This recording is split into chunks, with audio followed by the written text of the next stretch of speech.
আসসালামু আলাইকুম ভিউয়ার্স। যে আমাদের ফ্রিজের বিদ্যুৎ বিল বেশি আসে বা ফ্রিজে নর্মালে বরফ হয়ে যায় বেশি, তো এটার কারণ কি?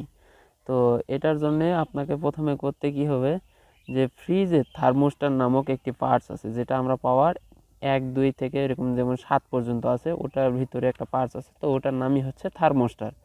তো ওই থার্মোস্টার সুইচটি চেঞ্জ করে দিলে আমাদের ফ্রিজে বিদ্যুৎ বিল কম আসবে। ওটা নষ্ট থাকলে ফ্রিজ কন্টিনিউ চলবে, 24 ঘন্টার ভিতরে 24 ঘন্টা কারেন্ট থাকলে 24 ঘন্টায় চলবে। তো সেই জন্য করে ওটা নষ্ট হয়ে গেলে আমাদের চেঞ্জ করতে হবে। তো ওটা কিভাবে চেঞ্জ করবেন আপনারা আজকের ভিডিওতে আমরা সেটাই দেখাবো। আর যদি আমার চ্যানেলে নতুন হয়ে থাকেন তাহলে প্লিজ সাবস্ক্রাইব করুন। দেখুন কিভাবে আমরা ফ্রিজের থার্মোস্টার সুইচ চেঞ্জ করি। প্রথমে আমাকে ফ্রিজের দরজাটি খুলে, সবার প্রথমে আগে ফ্রিজ বন্ধ করে নেবেন, তারপর ফ্রিজের দরজা খুলে যেখানে আমাদের থার্মোস্টার সুইচ লাগানো আছে সেটা খুলতে হবে। তো খুলবেন কিভাবে দেখেন, যে এই যে প্রথমে আমার যে সাদা অংশ, যে কভারটি আপ যেটার নাম বলা হয়, এটা খুলে নিতে হবে। এটা না খুললে আমরা স্ক্রু খুলতে পারবো না। তো এই যে আমি খুলে নিলাম আপ। এখন আমার স্টার স্ক্রুড্রাইভার দিয়ে 3টি স্ক্রু থাকবে মোট এই মডেলটাতে। তো দেখেন আমি স্ক্রু খুলে নিচ্ছি।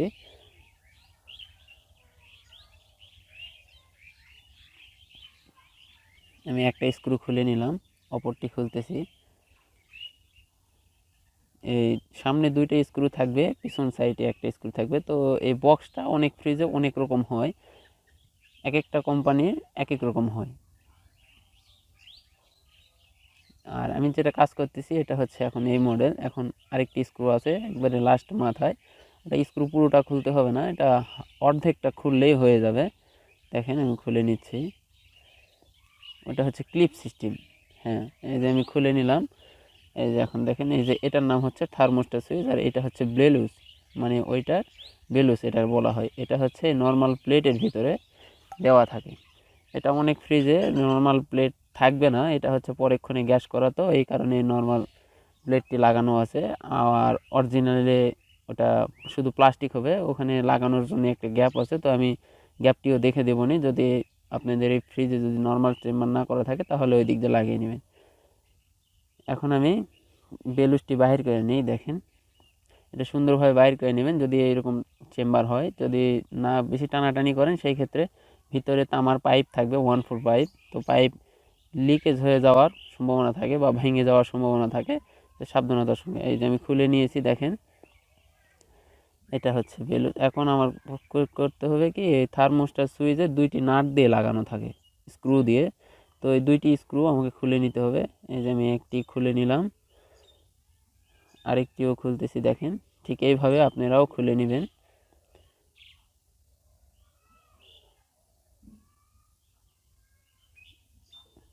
এখন প্রথমে খুলে নেওয়ার পরে আমার এই নবটি খুলে নেবেন। হ্যাঁ, থার্মোস্টারে প্রথমে যে নবটি থাকবে সাদা কালার খাঁজ কাটা, এই নবটি খুলে নেবেন। খুলে নেওয়া, আর আমরা যে নতুন থার্মোস্টারটি লাগাবো এটা হচ্ছে এটা হচ্ছে মডেলটা হচ্ছে 135 মডেল আর 135। আমার এগুলো লাগবে না, এগুলা দরকার নেই, আমার ক্লিপেরও দরকার নেই, যেহেতু ক্লিপ লাগানো আছে। আমার থার্মোস্টার দরকার শুধু। দেখেন থার্মোস্টার লাগানোর আগে এই বেলুসটি সোজা করে নেবেন, যেহেতু প্রথমে আপনি নতুন অবস্থায় পেঁচানো থাকবে। এটি খুলে নেওয়ার পরে লাগিয়ে দিতে হবে, খুব সাবধানতার সঙ্গে করবেন এগুলো কাজ।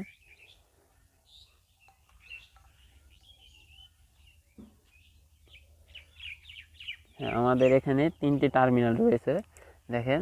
তো কিছু কিছু থার্মোস্টারে 2টিও টার্মিনাল থাকে, আবার 3টিও থাকে। তো দেখেন আমার এখানে 3টি আছে, আমি যেটা নিয়েছি এটাতেও আমার 3টি টার্মিনাল রয়েছে। দেখেন 3টির মধ্যে, হ্যাঁ, এই প্রথমে যে সাইড আছে এইচ পিন, ওটা হচ্ছে মেন লাইন। হ্যাঁ, যেটা দেখাইতেছি ওটা এইচ পিন, এইচ যেটাতে লেখা থাকবে ওটা হচ্ছে মেন লাইন, ওটা ঢুকবে। তারপর সি লেখা আছে দেখেন একটাতে, সি হচ্ছে কম্প্রেসারের লাইন, ওটা হচ্ছে কম্প্রেসারের লাইন, ওটা কম্প্রেসারে যাবে। আর এল যেটা লেখা আছে ওটা হচ্ছে ল্যাম্পের লাইন, মানে এলতে ল্যাম্প বোঝানো হয়েছে।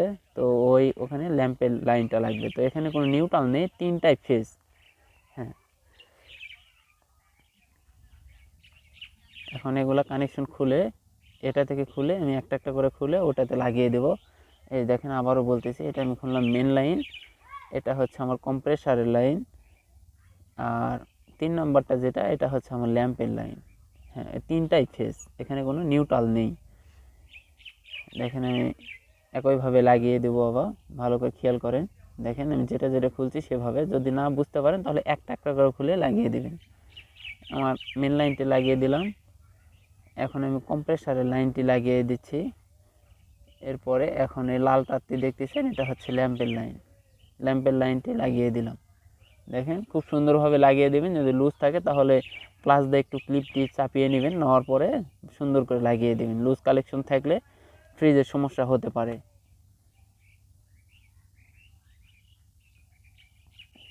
হ্যাঁ, এই যে নবটা দেখতেছেন, এই নবটি লাগিয়ে দিতে হবে এখানে, আবার আগের মতো যেভাবে খুলছিলেন ঠিক একইভাবে লাগিয়ে দিতে হবে। লাগানোর পরে এটা অফ সাইডে রাখবেন, যে সাইডে অফ, অফ সাইডে লাগাবেন। লাগাতে গেলে একটা আওয়াজ হবে অফ অফ সাইডে, যেমন আমরা ভলিউম অফ করলে, যেমন ফ্যানের রেগুলেটর অফ করলে যেমন লাস্টে যে একটা আওয়াজ হয়ে অফ হয়ে যায়, ওই রকম অফ সাইডে নেবেন।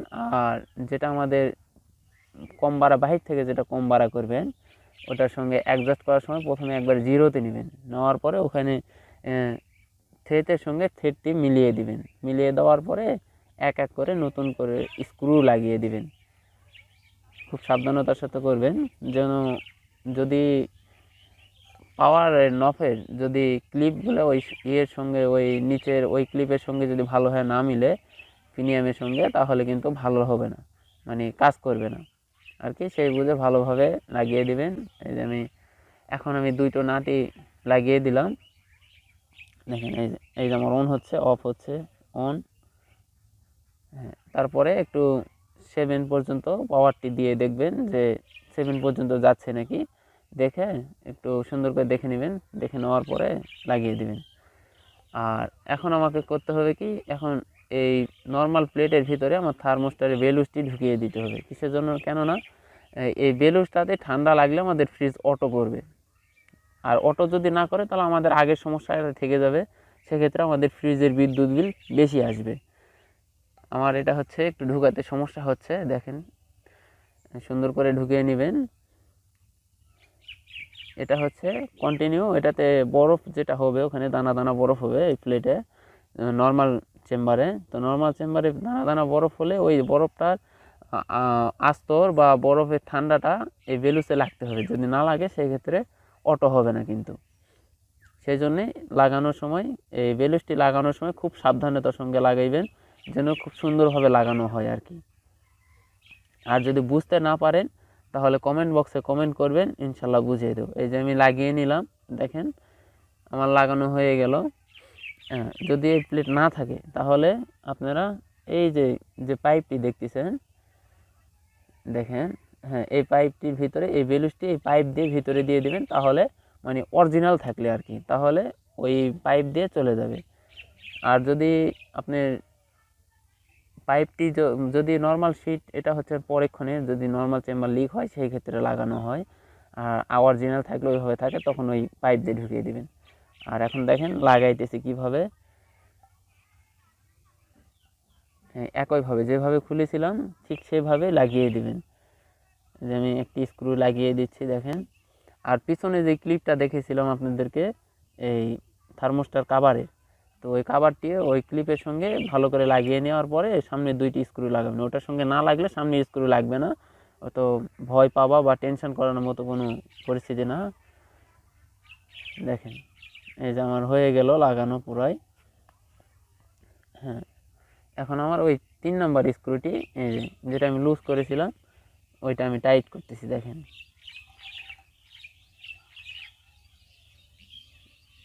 খুব সাবধানতার সঙ্গে টাইট দিবেন, বেশি টাইট দিলে আবার অতিরিক্ত টাইট দিলে কিন্তু ফেটে যাবে। হ্যাঁ, দেখেন। আর আমি আপটি কিভাবে লাগাই, অনেকে আছে আপ খুলতে গেলে ফাটিয়ে মানে ভাঙে ফেলে। সেই ক্ষেত্রে দেখেন এখানে যে ক্লিপটি আছে ওখানে একটা গ্যাপ দেখতে পাচ্ছেন, ওই গ্যাপের ভিতরে দেওয়ার পরে পিছন সাইডে একটু উপর দিকে চাপ দেবেন, এই মডেলটাতে আর কি, তাহলে লাগিয়ে যাবে। আবারও দেখাইতেছি আপনাদেরকে, দেখেন অন হচ্ছে, অফ হচ্ছে। সম্মানিত ভিউয়ার, যদি আমাদের ভিডিও বুঝতে কোথাও সমস্যা হয় তাহলে কমেন্ট বক্সে কমেন্ট করতে পারেন। আর আমাদের চ্যানেলে নতুন হয়ে থাকলে তাহলে চ্যানেলটি সাবস্ক্রাইব করে আমাদের পাশে থাকুন। আর যদি ইলেকট্রনিক্সের কাজ বা ইলেকট্রিক কাজ যদি শিখতে চান তাহলে চ্যানেলটি সাবস্ক্রাইব করে পাশে থাকা ঘন্টা বাজিয়ে দিন। আর যদি ভিডিও ভালো লাগে সেই ক্ষেত্রে আপনাদের কাছে রিকোয়েস্ট একটি করে লাইক দিন। আর ফ্রেন্ড বা বন্ধু আরও অন্যান্য যাদের